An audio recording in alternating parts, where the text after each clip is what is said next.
Hi friends, ఈరోజు మనం చాలా టేస్టీగా ఈజీగా రవ్వ అటుకుల ఊతప్పం ఎలా చేయాలో చూద్దాం. ముందుగా ఒక బౌల్లోకి 1 కప్పు శుభ్రంగా కడిగిన అటుకులను తీసుకొని 1 కప్పు పెరుగు వేసి కలుపుకోవాలి.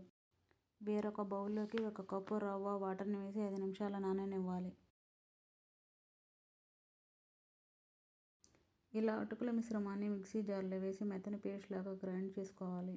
ఇందులోనే 5 నిమిషాలు వాటర్లో నానిన రవ్వని వేసి మెత్తని పేస్ట్ లాగా చేసుకోవాలి. ఈ మిశ్రమాన్ని బౌల్లోకి తీసుకొని 10 నిమిషాల సేపు రెస్ట్ ఇవ్వాలి.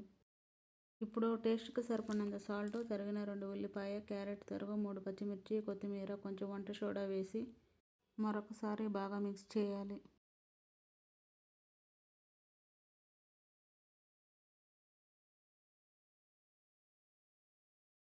స్టవ్ మీద ప్యాన్ వేడి చేసి బ్యాటర్ని ప్యాన్ మీద పోసి కొంచెం నూనె వేసి ఊతప్పంలో సెట్ చేయాలి.